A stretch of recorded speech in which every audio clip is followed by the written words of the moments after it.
오늘부터 마태복음 강해 설교를 시작합니다. 왜 마태복음이냐? 우리가 지난번에는 우리가 구약의 첫 번째 성경인 창세기를 봤으니 이제는 신약의 첫 번째 마태복음 말씀을 함께 묵상해야겠다, 그런 생각을 했습니다. 그리고 마태복음은 사복음서 중에 가장 우리가 쉽게 오해하기 쉬운, 좀 잘못 이해하기 쉬운 복음서가 이 마태복음이에요. 왜냐하면 마태복음은 유대인들을 대상으로 쓰여졌기 때문에. 우리는 유대인이 아니잖아요. 살짝 우리가 마태복음을 묵상할 때 그 핀트를 좀 이해 못하는 경우가 있습니다. 그러니까 복음이라고 하면 일반적으로 하나님을 모르는 자들에게 하나님을 전하는 것인데, 이미 유대인들은 하나님을 알잖아요. 그리고 하나님을 믿는 자들이기 때문에 그들에게 전해지는 복음은 조금 다른 부분이 있는 거예요. 그래서 마태복음의 전체 핵심은 뭐냐? 바로 예수님께서 구약에 예언된 바로 그 유대인의 왕 메시아가 맞다, 그 말씀을 마태복음 전체의 메시지를 통해서 우리가 발견하게 됩니다. 그런 의미에서 마태복음의 첫 시작에서 예수님께서 유대인의 전통 혈통으로 나셨다라는 것을 증명하고 밝히는 것이 중요한 거죠. 그냥 유대인이 아니라 아브라함의 혈통. 왜냐하면 유대인 가운데는 외국인들도 있었기 때문에 외국인들 가운데도 유대인으로 이렇게 받아들여지는 경우도 있거든요. 그런 자들 말고 정통 아브라함의 혈통에서 나는 것 뿐만 아니라 그 가운데서도 유다 지파, 다윗의 혈통에서 난 것이 중요했습니다. 오늘 보면 1절 말씀 보시면 아브라함과 다윗의 자손 예수 그리스도의 계보라 라고 말하잖아요. 유다 지파 다윗의 혈통에서 예수님께서 나셨다, 이게 중요한 거예요. 왜냐하면 구약에 예언된 선지서를 보면 유다 지파 다윗의 자손에서 메시아가 날 것이다 라고 예언되어 있기 때문입니다. 가끔 보면 이 유대 문화와 우리나라 이제 과거 유교 전통 문화랑 좀 비슷한 부분이 있다라는 생각이 듭니다. 그 중에 하나가 족보 따지기를 좋아한다라는 거예요. 유대인에게 족보는 12지파 중에 어느 지파, 무슨 족속, 무슨 가문, 이런 게 있거든요. 우리나라도 김해 김씨, 무슨 파, 몇 대손, 이런 식으로 족보를 따지지 않습니까? 예전에 제가 초등학생 때 학교에서 이제 족보 알아오기 이런 숙제가 있었어요. 집에 와서 아버지에게 우리 가문에 족보가 있습니까? 이렇게 물었더니 아버지께서 하시는 말씀이 예수 믿는 사람은 그런 거 안 따져. 그렇게 가서 전해라. 했던 기억이 납니다. 그때는 그게 참 이해가 안 됐어요. 남들 다 있다고 하는데 왜 우리 집은 족보가 없는 걸까? 그런 생각을 했던 적이 있습니다. 어쨌든 마태는 유대인들에게서 예수님께 유대인의 전통, 아브라함과 다윗의 혈통에서 나셨다라는 것을, 이것을 증명해야 했기 때문에 마태복음 시작하면서 1장 첫 부분에 예수님의 족보를 따지고 있는 겁니다. 자, 그런데 여기에 반전이 있어요. 마태가 예수님께서 아브라함과 다윗의 순수 혈통에서 나셨다, 그 메시아가 맞다라는 것을 증명하고 있는 건 맞지만, 그런데 이 족보 안에서 치명적인 문제점을 콕 짚어내고 있습니다. 그 문제점이 뭐냐면 바로 이 예수의 족보에 등장하는 4명의 불청객입니다. 족보는 누가 누구를 낳고 누가 누구를 낳고 이렇게 오늘 우리가 읽었던 말씀에 기록되어 있잖아요. 근데 이런 식으로 쭉 기록되다가 누가 누구에게서 누구를 낳고 이렇게 이제 나오는 표현되는 장면이 나오죠. 누구에게서라는 표현이 간간히 등장합니다. 첫 번째가 3절에 등장하죠. 유다는 다말에게서 베레스와 세라를 낳았다. 다말이라는 여인이 등장한 거예요. 자, 그리고 5절에는 2명이 등장합니다. 살모는 라합에게서 보아스를 낳고, 또 보아스는 룻에게서 오벳을 낳고, 라합과 룻이 나오고요. 그리고 6절에서는 하반절에 보시면 다윗은 우리야의 아내에게서 솔로몬을 낳고, 우리야의 아내 밧세바가 나오죠. 이 4명이 왜 예수님의 족보에 등장하는 불청객이냐? 마태는 의도적으로 이 4명의 여인을 이 족보에 추가해서 넣고 있어요. 아브라함의 아내 사라는요, 이 족보에 등장하지 않습니다. 이삭의 아내 리브가도 이 족보에 기록되지 않아요. 야곱의 아내 유다의 어머니였던 레아도 여기에 기록되지 않아요. 너무나도 중요한 여인들 사라, 리브가, 레아, 이들의 이름은 기록되어 있지 않는데 다말, 라합, 룻, 바세바, 이 4명의 존재에 대해서 그들의 이름이 예수님의 족보에 기록되어지고 있다는 거예요. 마태는 아주 의미심장한 목적을 가지고 이들의 이름을 의도적으로 이 족보, 예수님의 족보에 기록하고 있다는 겁니다. 우리가 한 명씩 살펴보겠습니다. 먼저 다말입니다. 유다가 다말에게서 베레스와 세라를 낳죠. 그러니까 다말은 유다의 아내라는 말인데 사실 유다와 다말의 관계는 어떤 관계입니까? 시아버지와 며느리의 관계예요. 그런데 유다가 며느리 다말에게 셋째 아들을 주겠다라고 약속을 했지만 그 약속을 지키지 않자 다말이 그 시아버지를 속이고 잠자리를 가져서 아이를 가진 겁니다. 사실 이 당시에 이러한 문제는 아주 심각한 사회적 문제가 될 수 있었어요. 왜냐하면 율법에 이런 말씀이 있거든요. 레위기 20장 12절에 누구든지 그의 며느리와 동침하거든 둘 다 반드시 죽일지니. 유다와 다말은 근친상간으로 사형에 해당하는 죄를 범한 거였습니다. 그런 사람들의 이름이 예수님의 족보에 떡하니 올려져 있는 겁니다. 자, 그리고 그 다음은 라합이죠. 성경에서 라합이라는 사람을 소개할 때 뭐 구약이든 신약이든 라합이라는 이름이 등장할 때마다 그 앞에 이 라합을 수식하는 한 단어가 등장해요. 뭐예요? 기생 라합. 이 기생이라는 말은 말이 좋아 기생이지 사실은 몸 파는 여인이라는 뜻입니다. 여리고에서 여관을 운영하는 마담 정도의 사람이 아니라 몸을 파는 여인이라는 표현, 그 수식어를 이 라합을 칭할 때 항상 따라오는 수식어였다라는 겁니다. 자, 그리고 세 번째 룻. 이 룻은 이방 여인이었죠. 엘리메길렉이라는 사람이 기근을 피해서 모압으로 이민을 갑니다. 그 이민을 갔을 때 그 두 아들에게 이제 아내를 만나게 하는데 그 중에 한 명이 룻이었어요. 자, 그러니까 룻은 모압 여인이었죠. 그런데 유대인들의 전통 문화 속에 모압이라는 민족은 아주 경멸의 대상이었어요. 오늘 우리 큐티 매일 성경 큐티 본문이기도 한 신명기 23장 3절에 보면은 이런 말씀이 있습니다. 암몬 사람과 모압 사람은 여호와의 총회에 들어오지 못하리니 영원히 여호와의 총회에 들어오지 못하리라. 그러니까 이방인들 중에도 여호와의 총회에 들어올 수 있는 외국인들이 있었어요. 하지만 암몬 사람 또 모압 사람은요 영원히 여호와의 총회, 유대인의 그 민족 안으로 들어오지 못한다라고 못 받고 있어요. 왜?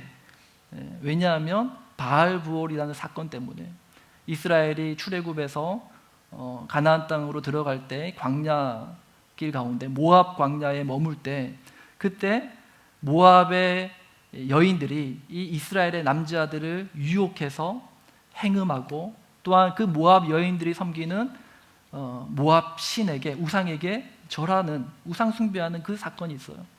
그 일로 인해서 하나님이 그들을 벌하셔서 전염병으로 죽은 자가 24,000명.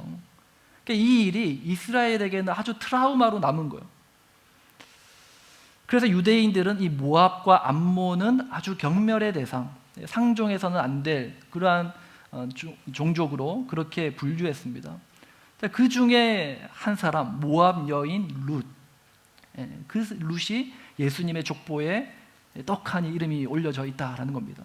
자, 그리고 네 번째는 바세바인데 바세바는 이름이 아니라 오늘 말씀해 보면 우리아의 아내라고 기록하고 있죠. 의도성이 있는 거예요. 마태가 왜 이 바세바라는 이름을 쓰지 않고 우리아의 아내라고 썼을까요? 뭘 고발하고 있는 거예요? 이스라엘이 히어로로 떠받들던 그 사람 다윗이라는 존재가 행한 치명적인 실수, 불륜을 고발하고 있는 거예요.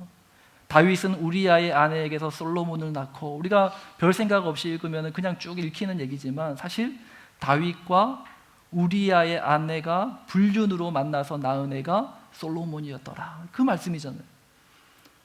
구약 시대의 불륜은 사형에 해당하는 범죄였습니다. 레위기 20장 10절 말씀에 누구든지 남의 아내와 간음하는 자, 곧 그의 이웃의 아내와 간음하는 자는 그 간부와 음부를 반드시 죽일지니라.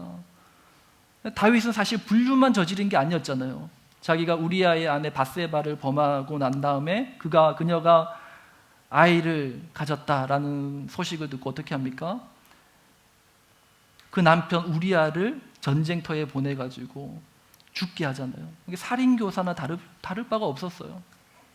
그런 다윗의 치부, 그 불륜녀 우리아의 아내, 그들을 예수님의 족보에 떡하니 기록하고 있다는 겁니다.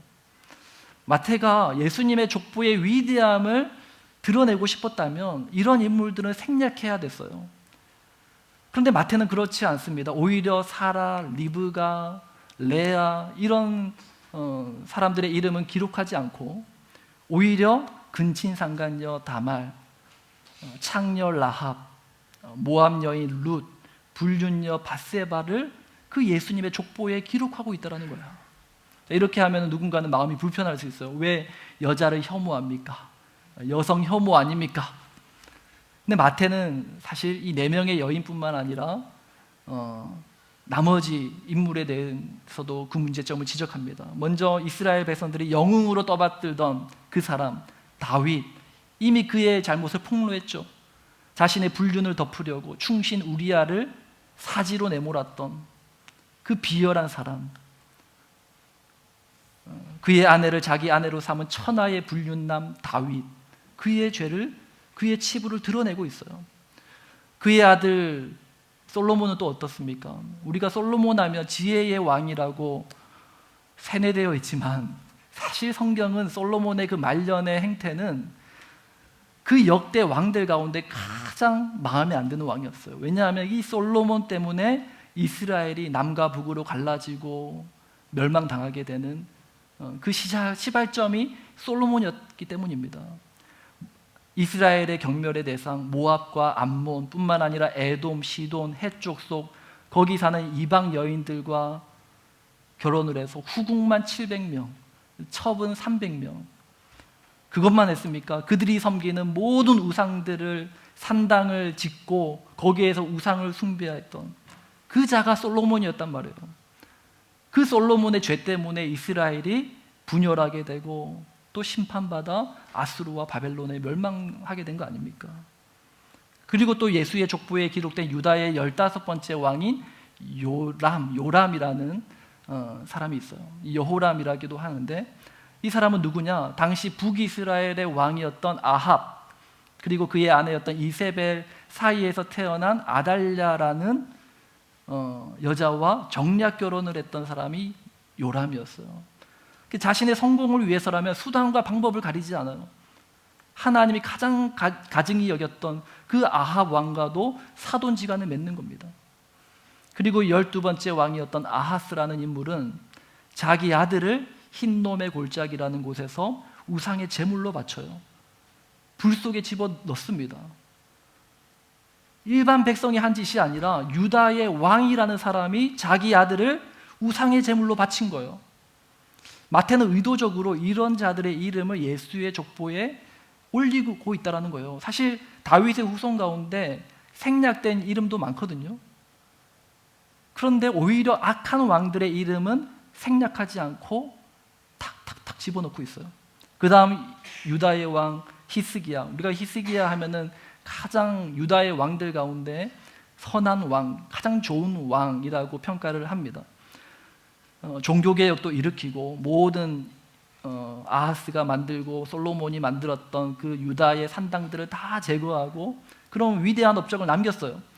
죽을 병에 걸렸을 때 하나님 앞에 간절히 기도해가지고 15년이라는 수명을 연장시키는 믿음 좋았던 사람이 히스기야입니다. 그런데 이 히스기야에게도 치명적인 문제가 하나 있었습니다. 그게 뭔지 아십니까? 자식 문제였어요. 히스기야를 이어서 14번째 유다의 왕이 되는 이 므낫세라는 왕은요, 유다의 왕 가운데 가장 악한 왕으로 평가되는 왕이 히스기야의 아들 므낫세 왕이었어요. 이 므낫세도 자기 아들을 아하스 왕처럼 우상의 제물로 바쳐요. 불 가운데로 지나가게 하면서 불에 태워 죽입니다. 그리고 온갖 악행도 일삼았어요.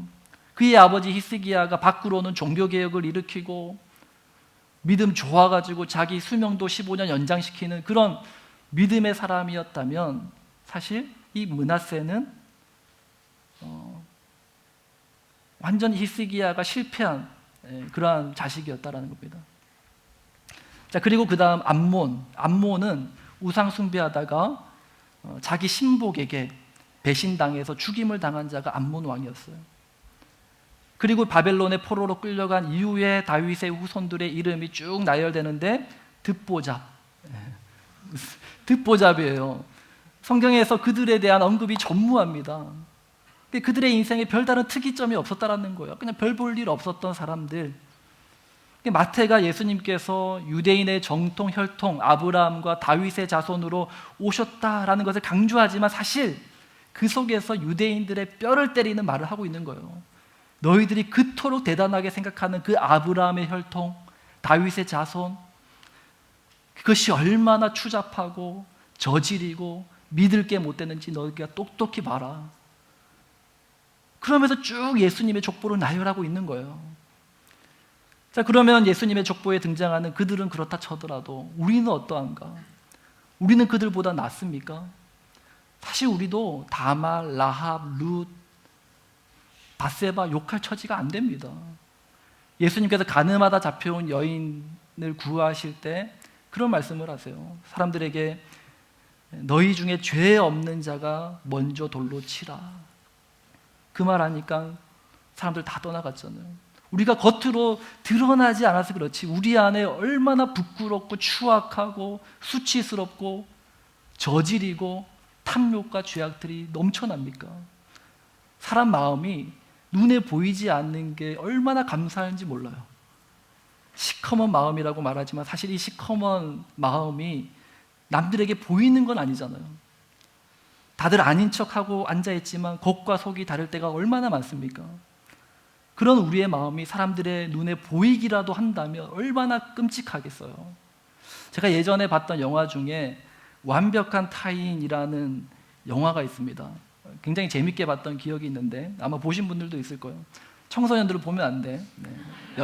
18세 이상 관람갑니다. 근데 그 내용이 어떤 거냐면 6명의 이웃이 저녁 식사를 함께 하면서 벌어지는 일들을 이제 영화로 만든 건데 한 가지 게임을 해요. 지금부터 오는 모든 휴대폰의 메시지와 전화를 오픈하는 거, 공개하는 거예요. 메시지는 오는 즉시 모두에게 공개하고 그리고 전화는 스피커로 받고 이 스피커로 받는다라는 사실을 그 당사자는 몰라야 돼요. 그 전화의 통화의 내용을 다 듣고 있는 거예요. 그러니까 개인적인 비밀과 사생활이 이제 드러나면서 예상치 못한 사건들이 막 펼쳐지게 되는 게 이 영화의 주된 스토리입니다.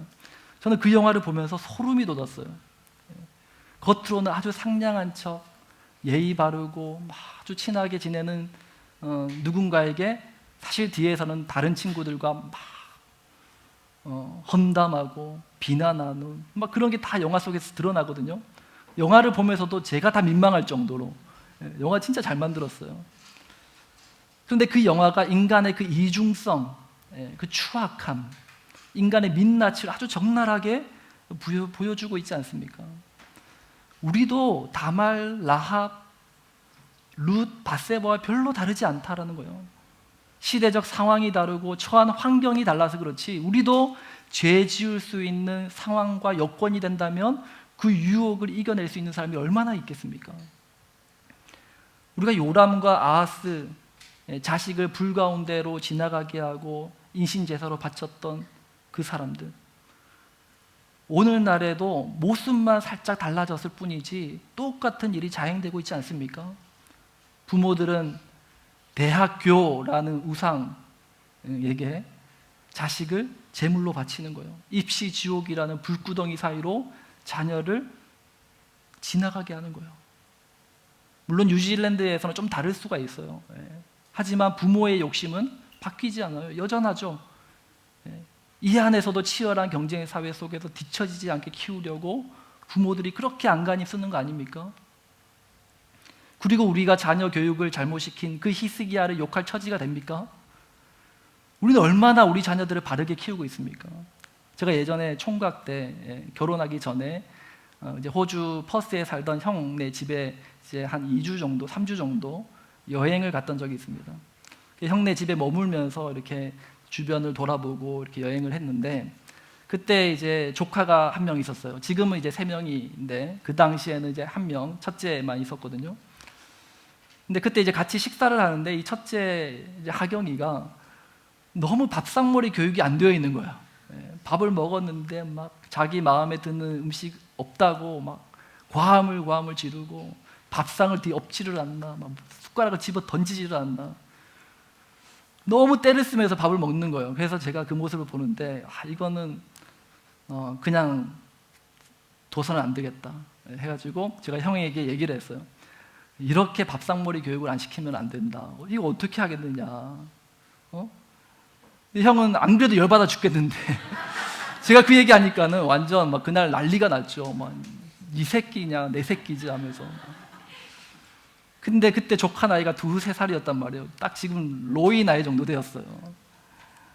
지금 제가 이제 우리 집 애들을 보니까 지금 엄청 회개하고 있습니다. 남의 집 자식 교육 못 시켰다고 말할 바가 안 되더라고요. 자식 키우는 게 부모 마음처럼 다 안 된다라는 거예요. 요즘 오 박사님이 나와가지고 그렇게 말을 많이 하지만 그게 말처럼 쉽지 않잖아요. 뭐 이렇게 하면 다 되겠지. 뭐 보면 다 될 것 같아요. 그렇죠? 우리 청년부들은 결혼하면 잘할 것 같죠? 쉽지 않아요. 말처럼 되지 않잖아요. 히스기야 욕할 게 못 된다라는 겁니다. 포로기 이후에 다윗의 후손들에게 대해서 별 볼 일 없는 인생, 듣보잡이라고 얘기하지만 뭐 우리의 인생은 별 볼 일 있습니까? 전 그런 상상을 하거든요. 제가 유튜버가 돼가지고 제 일상을 브이로그로 유튜브에 올리면 과연 누가 봐줄까? 악플이 안 달리면 다행이죠. 그죠? 우리도 별반 다를 바가 없다라는 겁니다. 예수님의 족보에서 누가 누구를 낳고 낳고 반복하는데 사람들이 후손을 계속 낳지만 그 후손들의 상태가 날이 갈수록 개선되거나 나아지는 것이 아니라 예나 지금이나 똑같다라는 거예요. 다윗이라는 영웅이 났으니 이제는 문제가 다 사라질 줄 알았지만 이게 웬걸? 다윗조차도 앞장서서 죄를 범하고 있지 않습니까? 이것이 아브라함과 다윗의 혈통의 민낯이라는 겁니다. 마태는 유대인들의 기대했던 그 아브라함과 다윗의 자손이라는 것에 숨긴 실체를 까발리고 있는 거예요. 그리고 반전은 뭐냐? 예수님은 이 아브라함과 다윗의 자손으로 오셨지만 그들과는 피 한 방울 섞이지 않은 채 오셨다라는 거예요. 본문 18절 함께 읽습니다. 예수 그리스도의 나심은 이러하니라. 그의 어머니 마리아가 요셉과 약혼하고 동거하기 전에 성령으로 잉태된 것이 나타났더니, 예수님은 동정녀 마리아의 몸에서 나셨어요. 처녀의 몸에서 잉태되어 성령의 능력으로 잉태되어 나셨다는 겁니다. 아버지가 요셉이 맞지만 혈통적으로는 피 한 방울 섞이지 않은 그러한 관계라는 말입니다. 자, 그러면 누군가는 이렇게 질문할 수 있죠. 그럼 예수님이 아브라함의 그리고 다윗의 자손이 아닌 거 아닙니까? 뭐 피 한 방울 안 섞였는데 그게 어떻게 아브라함의 자손이고 다윗의 자손이 될 수 있습니까? 그런데 예수님께서는 아브라함과 다윗의 자손으로 오신 게 맞습니다. 왜냐하면 예수님이 오신 이후부터는 이제는 유대인의 개념이 바뀌는 거예요. 혈통적 유대인이 아니라, 표면적 유대인이 아니라 이면적 유대인, 예수를 믿는 그 자가 이제 하나님의 자녀가 되는 권세를 얻는 거예요. 이것이 복음이다라는 거예요. 예전에 사역하면서 우리 청소년 학생들에게 이런 얘기를 들은 적이 있습니다. 우리 집안은 별 볼 일 없어요. 저희 집안은 흙수저 집안이에요. 가난이 대물림되는 그런 집안입니다. 부모님은 이혼했어요. 심지어는 저희 아버지는 저희 이모의 남편이었어요. 저희 형제가 넷인데 엄마가 다 달라요. 기상천외한 가정의 모습을 다 봤어요. 깨어진 가정, 비정상적인 가정. 물론 우리와는 좀 상관없는 얘기일 수도 있지만 중요한 것은 혈통적 육신의 한계를 극복하고도 남을 위대한 은혜를 주시기 위해서 그리스도께서 우리 가운데 오셨다라는 겁니다. 태어나 보니 왜 난 이런 집에서 태어났을까? 왜 우리 집 애들은 이렇게 말을 안 들을까? 왜 내 머리는 이렇게 나빠서 공부를 못하는 걸까?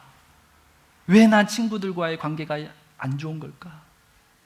내가 생각하는 그 모든 한계를 극복할 수 있는, 내 실패를 바꾸어 하나님의 승리가 되게 하시는 그 길을 주시기 위해서 우리 그리스도께서 우리 가운데 오신 줄 믿으시길 바랍니다.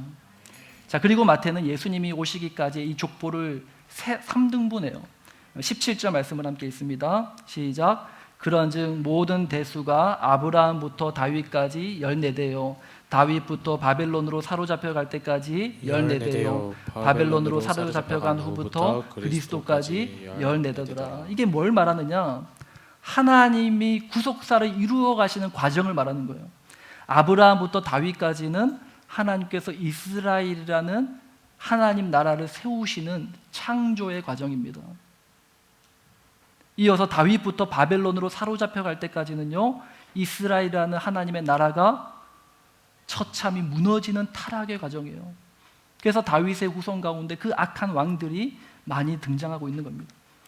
바벨론으로 사로잡혀 간 후부터 그리스도까지 이스라엘이라는 하나님 나라가 이제 완전히 바닥을 찍고 그 기나긴 어둠의 터널 끝에 빛 대신 그리스도가 오신 하나님의 구속의 과정을 보여주고 계신 거예요.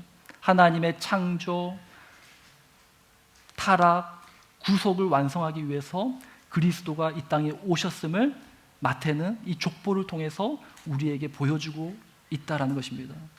예수님은 하나님이 창조하신 세계를 자신들의 손으로 무너뜨린 그 인류를 그 죄에서 구원하기 위해서 오셨고, 그리고 인류의 실패를 하나님의 승리로 바꾸어 놓으시기 위해서 이 땅에 오셨다라는 것입니다. 오늘 21절 말씀 우리 함께 읽습니다. 아들을 낳으리니 이름을 예수라 하라. 이는 그가 자기 백성을 그들의 죄에서 구원할 자이심이라 하니라. 우리는 다윗처럼 믿음이 좋은 것 같다가도 한순간의 실수로 완전히 무너지지 않습니까? 우리는 솔로몬처럼 조금 살만하다 싶으면 쾌락에 빠지고 거기서 헤어져 나오지 못하잖아요. 우리는 요람처럼 이 땅에서 조금만 더 잘 살 수 있는 길이라면 수단과 방법을 가리지 않잖아요. 우리도 아하스와 므낫세처럼 이 세상의 불구덩이 같은 경쟁 사회 속으로 뛰어 들어가고 있지 않습니까? 우리는 히스기야처럼 온 힘을 다해서 자녀를 제대로 키워보려고 노력했어요. 그런데 내 뜻대로 안 되더라는 겁니다. 열심히 공부해서 좋은 대학 가고 좋은 직장 들어가서 유명해져야지, 의미 있는 인생 살아야지, 우리 한때 다 꿈꿨잖아요. 그런데 결국은 그 끝에 나 자신의 한계를 만난 거예요. 그러나 기억하시기 바랍니다. 예수님께서 우리 인생 가운데 오신 이유는 나의 실패를 바꾸어 하나님의 승리가 되게 하시기 위함입니다. 우리 인생이 주님께 드려질 때 이 놀라운 하나님의 구원 역사를 경험하게 될 것입니다. 우리가 앞으로 보게 될 이 마태복음의 이야기는 바로 오늘 우리의 인생에 찾아오셔서 우리 인생의 실패를 하나님의 성공으로 바꾸시는 그 예수 그리스도의 이야기입니다. 이제 우리에게 필요한 것은 열린 마음으로 예수님이 하실 그 일을 기대하며 그 일이 오늘 내 인생 가운데, 나의 삶 가운데 일어나기를 소망하고, 하나님의 그 재창조하시는 하나님의 그 구원의 기적을 모두 함께 경험하는 우리 하늘샘 교회와 성도님들 다 되시길 주님의 이름으로 축복합니다. 이 시간 함께 말씀을 생각하면서 함께 믿음으로 선포합니다. 시작됐네. 우리 주님의 능력이 나의 삶을 다스리고 새롭게 하네. 자유하네. 죄와 사망으로부터 나의 삶은 변하고 난 충만하네. 하나님, 내 인생 가운데 이 놀라운 역전의 역사가, 하나님의 재창조의 기적이 일어나게 하여 주옵소서. 함께 믿음으로 고백하고 선포하며 찬양하며 나아갑니다.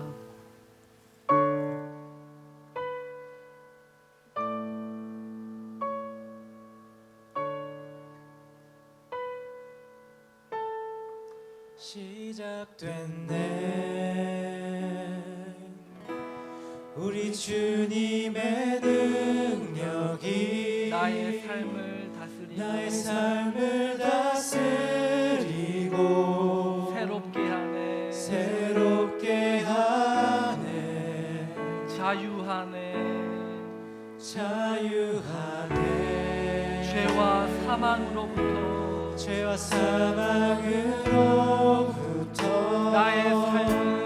나의 삶은 변하구나. 충만하네. 다시 한번 더 고백합니다. 시작됐네. 우리 주님의 능력이 나의 삶을 다스리고 새롭게 하네. 아멘. 자유하네. 죄와 사망으로부터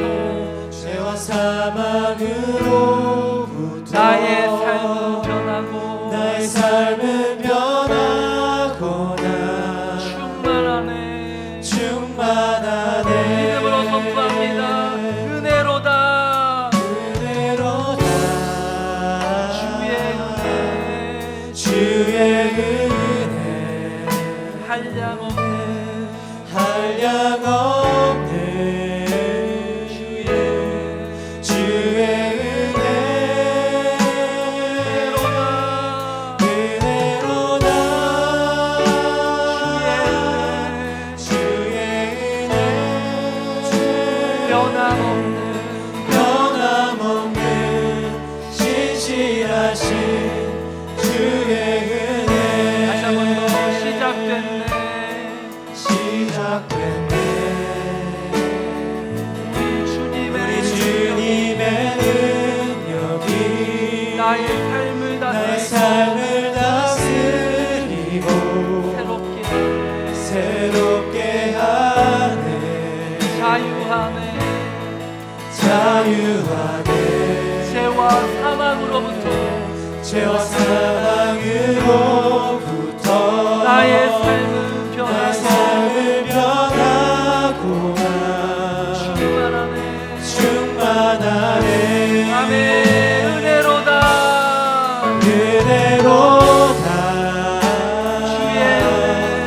주의 은혜 한량없네. 주의 은혜 은혜로다.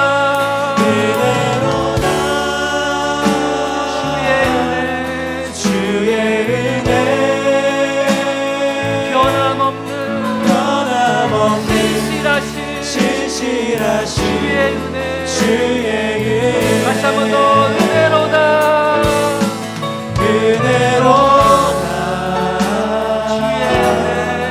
주의 은혜 한량없는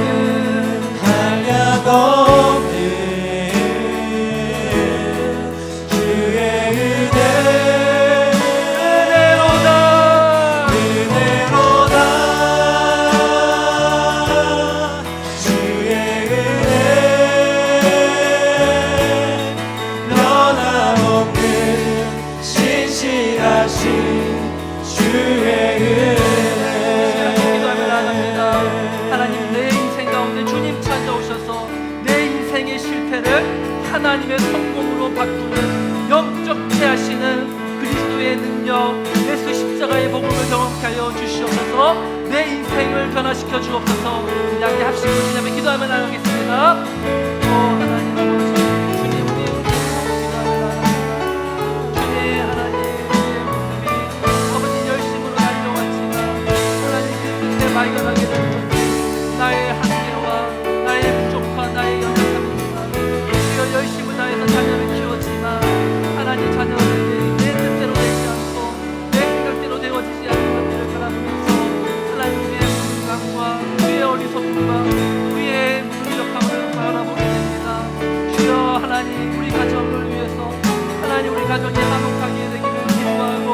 그렇게 간절히 소망하며 나아왔지만 그러나 우리의 힘으로서는 의인이 이루어질 수 없음을 아버지 우리가 그렇게 경험하였습니다. 주여 이제 우리가 기대할 수 있는 것은 오직 한결같이 없습니다. 우리의 소망 되시며 우리의 구원자 되시며 주의 우리의 은혜가 되신 예수님만 바라보는 것입니다. 주여 우리 가운데 찾아와 주시고 주님 우리 가운데 역사하여 주시고 하나님 마태복음 가운데 살아서 역사하시고 그리스도의 복음을 보게 하여 주옵소서. 주여 우리의 마음의 문을 열고 예수 십자가의 능력을 경험하게 하여 주옵소서. 주님 역사하여 주옵소서. 주님 역사하여 주옵소서. 주님 함께하여 주옵소서. 오 주님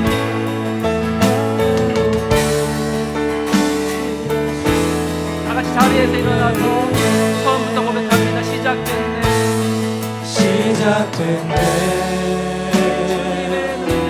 우리 주님의 능력이 나의 삶을 다스리고 새롭게 하네 자유하네 죄와 사망으로부터 나의 삶은 변하고 충만하네 남의 은혜로다 주의 은혜